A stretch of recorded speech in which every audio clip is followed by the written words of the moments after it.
All right, so that's going. I'm going to do a backup here. You're going widescreen. And then that way, if something happens to y'all, I'll have a backup copy. All right, go ahead. It doesn't matter which group you put your name on there, so I know you're doing it too.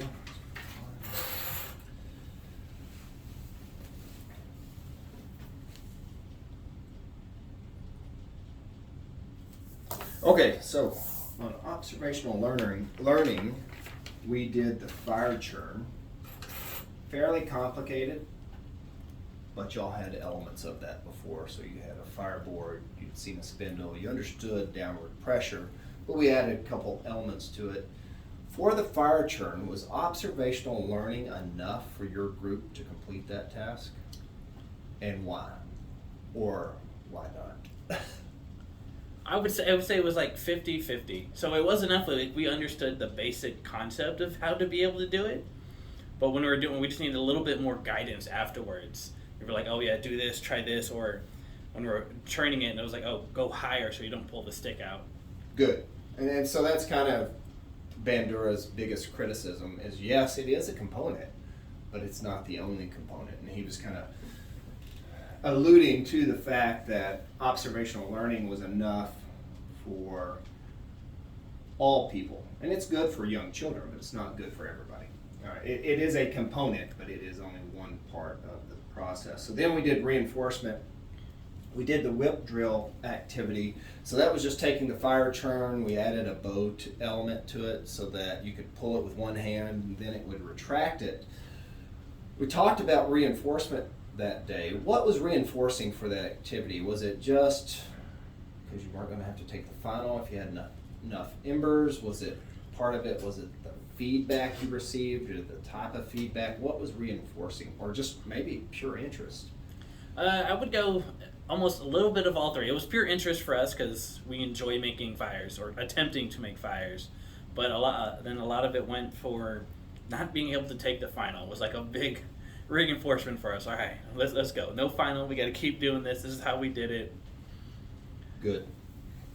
All right, so then we got into attribution theory. And for that activity, we did the fire plow. And this is the first one where we kind of moved away from mechanical advantage, meaning that we're using cordage to get rotation, and that rotation created friction. Now we're having to just muscle the friction. We essentially had a plow and a fireboard. And this is where teamwork came in. For that activity, were y'all successful? If you were successful, what did you attribute or if you weren't successful, either way, what were you attributing your success or failure at that activity? Was it ability? Was it effort? Maybe more internal? Or was it more external, like task difficulty? Or luck? Did you just rely on luck, or were you unlucky? We were successful. This is the one where the activity was super physical, and our group is all guys. So it was like, there's no way we're not going to get this. And so it came down to more of a little bit about pride and like teamwork and effort. So like I would start off, then I would get exhausted, the next person would go, and then the next person would go, and we just keep doing it until we got an ember. Good. All right, so then we moved into self-serving bias, which is an element of attribution theory. It's what are you attributing to your own successes, but we also covered fundamental attribution error, another element that happens when you're making observations of other people. Just to give you a brief review on self-serving bias, I believe we did the fire saw that day. And so that's where you had a saw on top of a fireboard, still physical.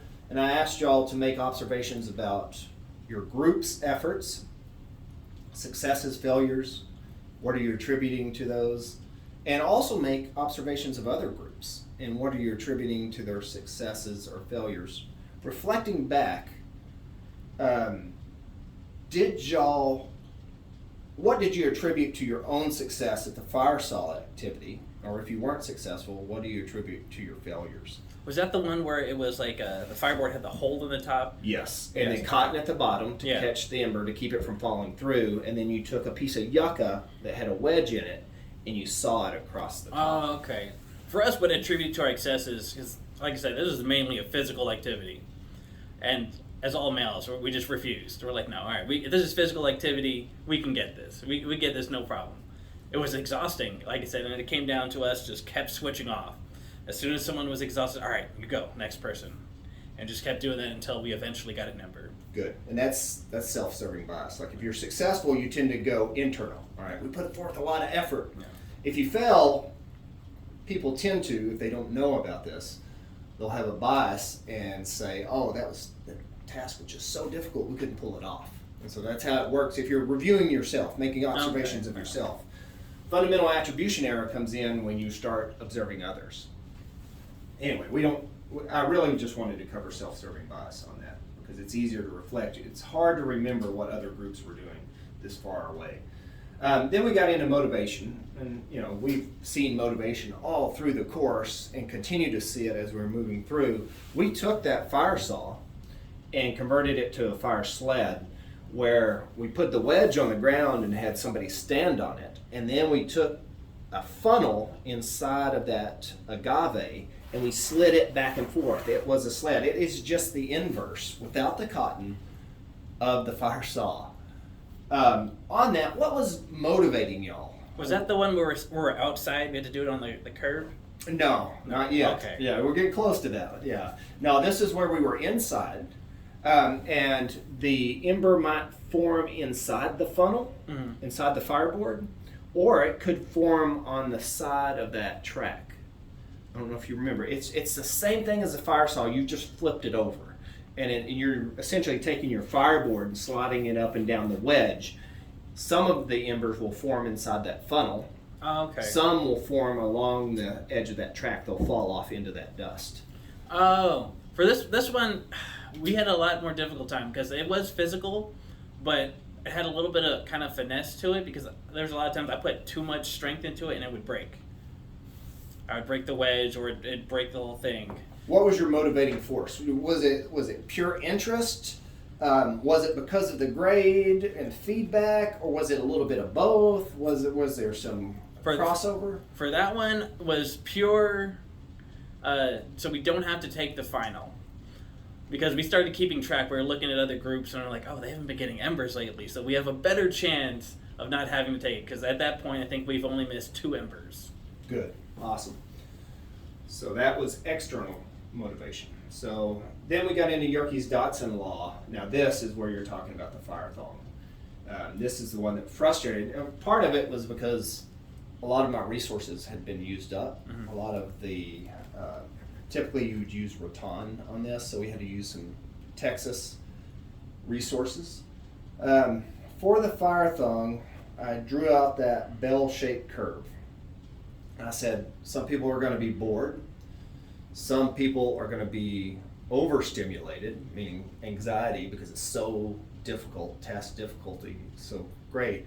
But where you want to be is in the middle somewhere for performance. So we're talking about motivation or arousal state and its effects on performance. That's what Yerkes-Dodson. It's just an extension of motivation. It's just to describe how motivation can help, but can also hurt, depending on where you find yourself. For the fire thong, that's where we stood over the sidewalk, we were outside, sawing back and forth. What do you think, where do you think you found yourself on that spectrum? At the beginning of it, we were probably at our peak arousal because I was like, all right, we're doing good, we'll keep getting embers, we won't have to take the final.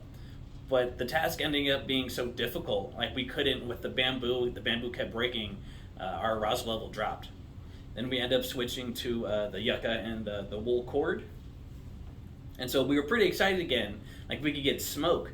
So our peak arousal rose, but I think it arose a little too much because we'd get too excited and then we would break the cord or the stick itself would break. And that's why I put that one at the end. And normally what I would do is start y'all off with those resources and then move y'all to rattan once you got frustrated and have y'all compare.